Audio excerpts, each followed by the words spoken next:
तो जो एसएचओ मारा है ज़हनी तौर पर सैको है, दूसरा 5 लाख रुपए की डिमांड कर रहा था ईद पर। लाख रुपया हफ्ता 10 दिन पहले भी लेकर गया।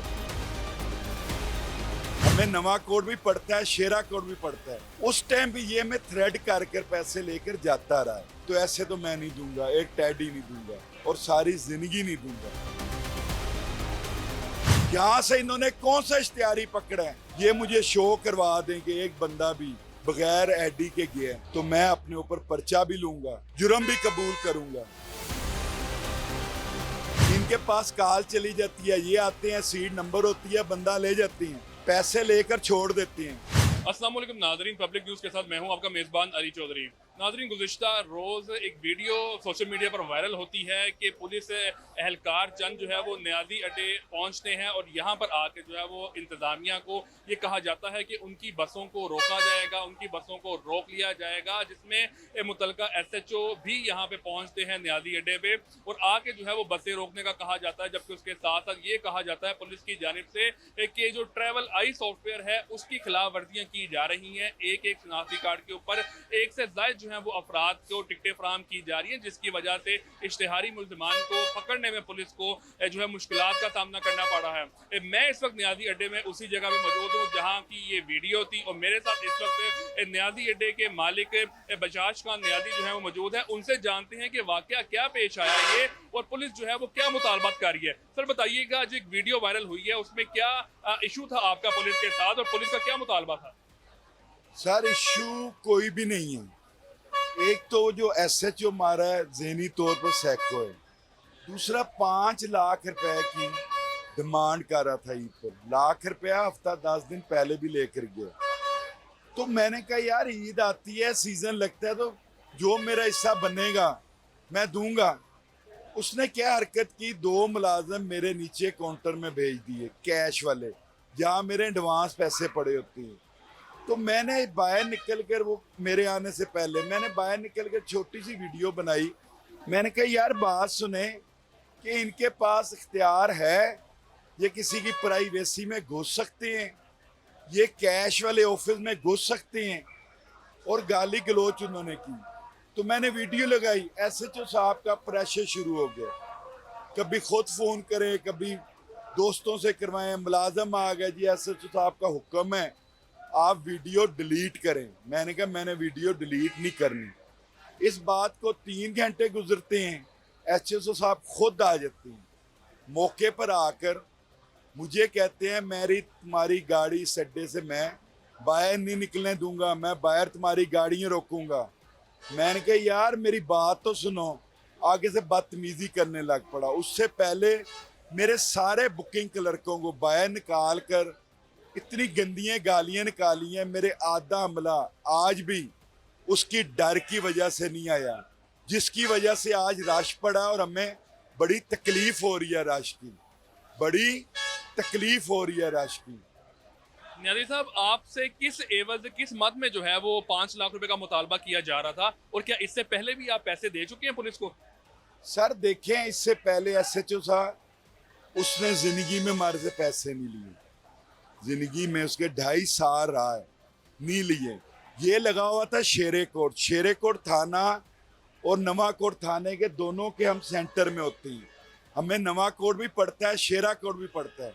उस टाइम भी ये मैं थ्रेड कर कर पैसे लेकर जाता रहा है। अब हुआ ये है कि मैं तंग आ गया हूँ ज़हनी तौर पर। मैंने कहा यार अब मैं बोलूँगा।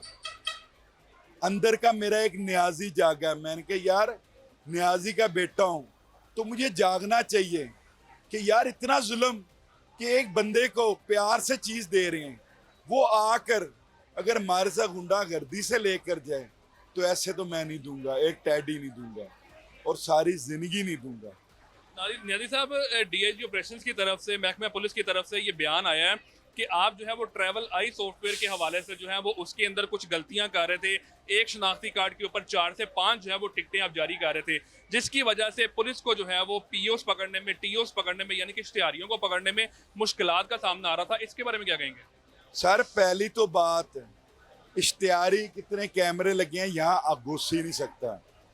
दूसरी बात, जो वो इशू बना रहे हैं ना, एक आदमी जिसके साथ लेडीज होती है और उसके छोटे बच्चे होते हैं कि इनकी आईडियाँ नहीं होती, ठीक है जी। उसमें जो सबरा होता है घर का, उसका हम टिकट इंटर करती हैं। वही टिकट उठाकर इन्होंने जाकर अफसराना को एक गलत रिपोर्ट दी है। मैं आज भी जाऊंगा, कल भी जाऊंगा अफसरान, ये बिल्कुल गलत रिपोर्ट है कि सबरा का एक का मेडिकार्ड लेते हैं बच्चों का और उनकी वाइफ का मैं कैसे लूं शनाही कार्ड? मुझे सिर्फ ये आप बता दें। आप भी साफी हैं, आप देंगे अपनी वाइफ का शनाही कार्ड? आपके बच्चों के शनाही कार्ड बनने हैं, बेफाम बनने हैं। अब बेफाम भी बच्चों के आप जेब में रखेंगे, ठीक है। आधा किलोमीटर शेरा कोट है, 2 लाख मंथली जाती है वहां से। उधर कोई आईडी कार्ड चेक नहीं होता। अगर इश्तिहारी पकड़ने हैं तो वहां जाकर पकड़े। यहां से इन्होंने कौन सा इश्तिहारी पकड़ा है? 2017 से ये ऐप है, 18 की। अभी तक हमें कोई ऐसा इशू नहीं आया, हमें किसी ने इस तरह तंग नहीं किया। एक ये सैको आदमी आया है, इसने हमें तंग करना था। जैसा मुझे ये बताइएगा, बताता हूँ, डीआईजी साहब की प्रेस कॉन्फ्रेंस सुनकर मैं हैरान हो गया हूँ। कितने समझदार आदमी, पढ़े लिखे आदमी, कि शेरे कोट और नवे कोट में ये सारे अड्डे दोनों थानों की हदूद में आती हैं। ये नवे कोट से शेरे कोट गए, एक थाने से दूसरे थाने गए। सड़क के उस तरफ नवा कोट है, इस तरफ शेरा कोट है। दोनों थाने हमें लगते हैं। मेरी वर्कशॉप उधर है। उस टाइम भी वो मुझसे पैसे ले जाता रहा है। आप डीआईजी साहब कहते हैं कि उसको लगे भी महीना हुआ है। मैं उनको आपके रसूल से जवाब देना चाह रहा हूं कि उनको महीना नहीं हुआ, वो 2.5-3 साल से इसी एरिए में नवे कोट में लगा हुआ है। नवा कोट शेरा कोट ज्वाइंट है। वर्कशॉपें मेरी नवे कोट में है और यहाँ पर अड्डा भी नवे कोट की पुलिस आती है। जब नफरी चाहिए होती है नवे कोट की भी यहाँ लगती है। तो आपके रेफरेंस से मैं उनको सिर्फ ये पैगाम देना चाहता हूँ कि आकर चेक करें कि 2.5-3 साल इसने नवे कोट के इलाके में और 1 माह से शेरे कोट के इलाके में क्या लूट मार की हुई है। तहकीकात करवाएं, उसको भी बिठाएं, मुझे भी बिठाएं। मेरा जुर्म होगा अगर हमने बगैर आईडी के बंदा भेजा होगा, फैमिलियों के बगैर, ठीक है जी।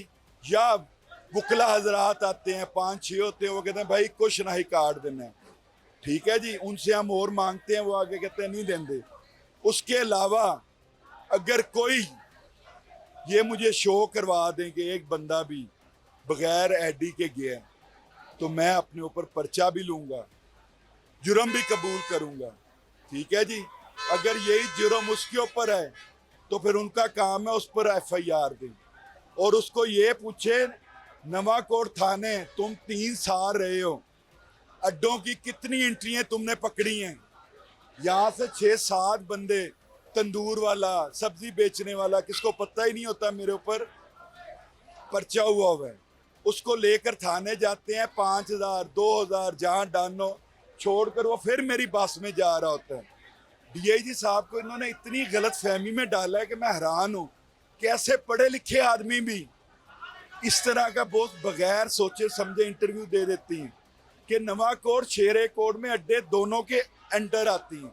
जैसा मुझे ये बताइएगा कि होटल जो ट्रैवल आई सॉफ्टवेयर है वो चल रहा है, आपने क्या रूटीन में आप लोग इश्तिहारी यहाँ से टैग करके वो आप पुलिस के हवाले करते नहीं हैं? सर हम नहीं करते, इनके पास कॉल चली जाती है, ये आते हैं, सीट नंबर होती है, बंदा ले जाते हैं, पैसे लेकर छोड़ देते हैं। मेरी अपील है आपके रेफरेंस से कि इनकी भी चेक करें कि यहाँ से कितनी आईडियाँ कि आप आए हैं। अगर क्या कहते हैं आपने एक तंदूर वाला पकड़ा है, एक सब्जी वाला पकड़ा है, बहुत इश्तिहारी नहीं होता, छोटे पर्चे होते हैं। अगर आपने पकड़ा, उनकी थाने में एंट्रियाँ हैं, सिर्फ डीआईजी साहब ये चेक करवा लें। मेरी तो एंट्रियाँ आप चेक करवा रहे हैं रसीदों के साथ, तो उनकी भी चेक करवाएं ना। मेरे पास तो पूरा सिस्टम है, मैं पूरा सिस्टम उनको दिखा सकता हूँ। बिठाएं, इंक्वायरी बिठाएं, इस सैको के साथ बिठाएं, इसको कहें कुरान पर हलफ देनी पैसे खाता है, ये नहीं इसने हमसे पैसे लिए। फिर डीआईजी साहब कहते हैं मुझे क्यों नहीं बताया? यार ये हमारे आने से पहले पैसे ले रहा है, डीआईजी साहब के आने से पहले ये पैसे ले रहा है। तो हम कैसे बचाएं? हमने कारोबार करना है। इसको 5 लाख नहीं दिया तो इसने तूफान खड़ा कर दिया। इसने आकर कहा तेरी मैं गाड़ियां रोक दूंगा। देखे मेरा कारोबार बंद उसने किया उस दिन। उस अंदर से मेरे बंदों को, माओ बहनों की, मेरे लड़कों को गालियां निकाली हैं। आज 3 लड़के गायब हैं, मैं आपको बता रहा हूँ। वो डर के मारे आ ही नहीं रहे। वो कहते हैं ये सैको के, वो मेरे मोहल्ले के हैं। कहते हैं ये नवा कोड लगा रहा है, हमें मारता बड़ा था। मतलब आप आला हुकाम से क्या अपील करते हैं अब के इंसाफ के तकाजे क्या समझते हैं आप कैसे पूरे होने चाहिए? मैं आला अफराद को इनका एक एक सबूत दूंगा, एक एक चीज दूंगा। आला हकाम का भी काम है मुझे तहफ़्फ़ुज़ देना इन रिश्वतखोर अफसरों के खिलाफ। पहले मैं जिंदगी में नहीं बोला, अब मैं बोलूंगा। देखें मेरी मजबूरी बन गई है। मैं भी एक न्याजी का बेटा हूँ, मेरे अंदर भी पठान है। तो बॉस इन्होंने जगा दी है कि आप देखें कि इतनी लूट मार के तुम 5 लाख दे दो तो तुम्हारी कोई एंट्री चेक नहीं होनी। फिर मैं कहता हूँ सबसे ज्यादा एंट्री मेरे अड्डे पर चेक होती है। यहाँ पर सिर्फ 4 अड्डे हैं जिन्होंने ये सिस्टम लगाया हुआ है। शेरे कोट चौंग में नहीं लगा, लारी अड्डे नहीं लगा, चूंग नहीं लगा। वो डीआईजी साहब को नजर नहीं आता, वो जाकर चेक करवाएं। पढ़े लिखे अफसर हैं, पता नहीं उनको इन्होंने कैसे ब्रीफ किया है, मुझे समझ नहीं आती।